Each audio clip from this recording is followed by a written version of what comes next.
My name is Jim Estes, and today I'm going to talk about a drill that I think is extremely important for the swing plane.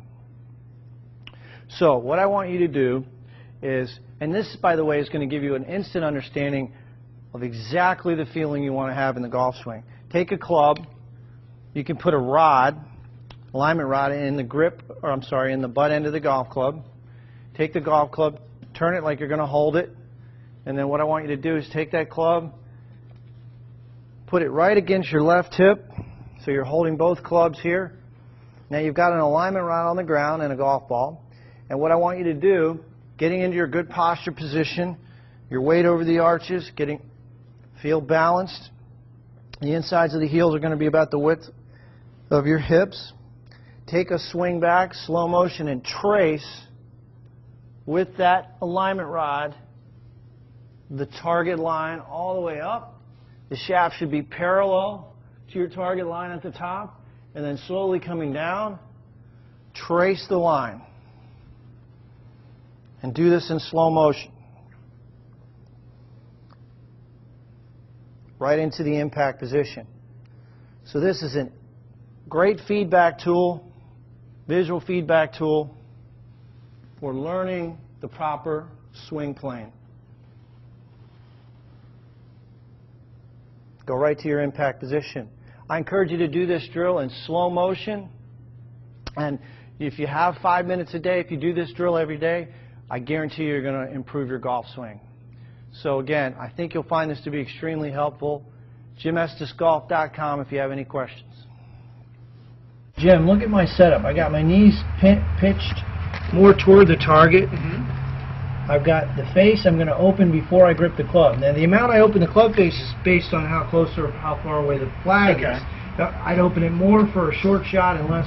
I would use a pitching wedge on a 30-yard bunker shot. I gotcha. So like to that circle over there. I would use a sand wedge, 15 to 20-yard bunker shot, and I'd use a lob wedge inside of 10 yards. And everyone's a little bit different, but you have to experiment. Now a bunker shot, you're cocking your wrists, and the club head will pass my hands like that, and the face is going to stay open. So I'm cocking. You can see how I slide the club under the ball here. Yeah. So I'm taking a thin layer. I'm skimming the ground really, and I'm exposing the sole of the club. So I want this part to slide along the ground. Underneath, Yeah. And so that's important. Now I'm going to show you some pitch shots and chip shots from some tour players. So this is a classic setup. You can see how close his feet are. You can see his body's pitched forward. The ball's right in between his feet. You can see it between his legs there. Yeah. Then this is about a 15-yard shot. He's going to take it back about 8 o'clock position. That's about it there. That's about 8 o'clock, and he's going to come through the same distance through, but notice the club face doesn't close. Yeah. Still pointed.